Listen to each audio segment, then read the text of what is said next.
Hello everyone, welcome back to our free solution class channel. इस वीडियो में हम जानेंगे एक्सरसाइज 3.1 का क्वेश्चन नंबर 2 का सॉल्यूशन, जो कि क्लास 12th के एनसीईआरटी बुक से लिया गया है और चैप्टर 3 से है, मैट्रिसेस चैप्टर से है।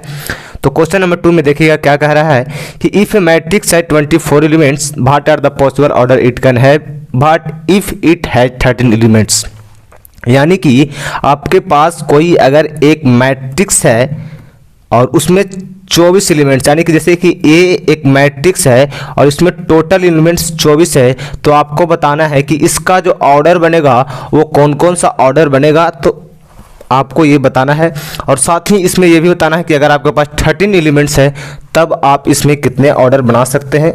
तो हम जानते हैं कि अगर कोई भी ऑर्डर यानी कि किसी भी मैट्रिक्स का ऑर्डर, अगर जानते हैं कि हम कि मैट्रिक्स का ऑर्डर m इंटू एन होता है और m इंटू एन होता है, तो ये अगर m इंटू एन को जो हम मल्टीप्लाई करके जो हमारा रिजल्ट आता है वो हमारा सारा एलिमेंट होता है।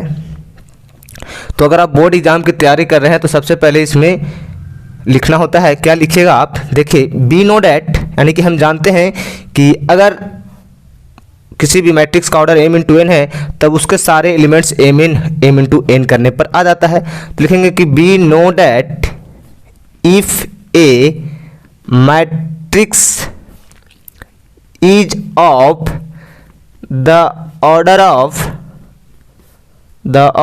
m into n then it has m elements. जो हम यहाँ पे बताया वही हम यहाँ पे लिख दिए हैं। तो कह रहा है कि फर्स्ट पार्ट में कि अगर आपके पास 24 एलिमेंट्स है तो आप कौन कौन से ऑर्डर बना सकते हैं। तो अगर हमारे पास 24 एलिमेंट है तो कितना ऑर्डर बना सकते हैं। तो सबसे पहले तो 24 रो और 1 कॉलम का एलिमेंट्स बना सकते हैं। उसके अगर रिवर्स कर देंगे 1 रो और 24 कॉलम। इसके बाद आप 12 row 2 column and 2 row 12 column का भी बना सकते हैं। फिर उसके बाद 3 row 8 column and 8 row 3 column and उसके बाद 4 रो 6, आगे देखिए दिखाते हैं, 4 row 6 column and 6 row 4th column. यानी कि यहाँ से कुल हमारा कितना हो गया, तो 8 ऑर्डर पॉसिबल हो सकता है। तो लिख देंगे कि hence the possible order of this matrix, the possible order of the matrix is equal to 8। यानी कि इस मैट्रिक्स में अगर हम 24 एलिमेंट्स है किसी भी मैट्रिक्स में तो उसका हम 8 ऑर्डर बना सकते हैं। फिर उसी प्रकार क्वेश्चन नंबर 2 में इसी का सेकंड पार्ट है।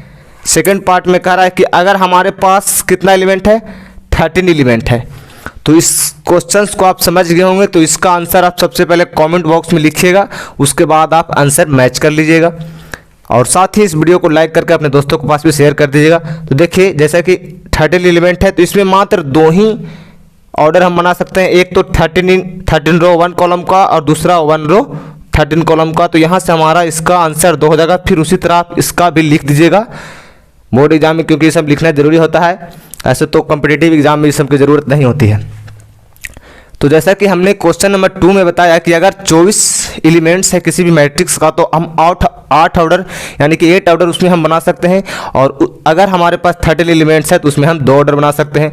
क्वेश्चन नंबर जो 3 है वो इसी तरह है, उसमें लिखा हुआ है 24 एलिमेंट्स की जगह आपको शायद लिखा हुआ होगा 24 एलिमेंट्स का जगह लिखा हुआ है 18 एलिमेंट्स और 13 एलिमेंट्स का जगह लिखा हुआ है 5 एलिमेंट्स। यानी कि अगर आपके पास 24 एलिमेंट्स है तो कितने, सॉरी 24 की जगह 18 एलिमेंट्स है तो कितना ऑर्डर बनेंगे, और अगर आपके पास 5 एलिमेंट्स है तो कितना ऑर्डर बनेगा। तो इसका भी आप कमेंट बॉक्स में आंसर लिख दीजिएगा। और ऐसे तो हम नेक्स्ट वीडियो में इसका सॉल्यूशन करवाएंगे ही। तो जब तक के लिए आप अगर मेरे चैनल पर नए हैं तो मेरे चैनल को सब्सक्राइब कर बेल आइकन को प्रेस कर लीजिए, साथ ही नोटिफिकेशन ऑल पे क्लिक करके चैनल को सब्सक्राइब जरूर कर दीजिए। और चलिए मिलते हैं नेक्स्ट वीडियो में। Bye bye and take care दोस्तों।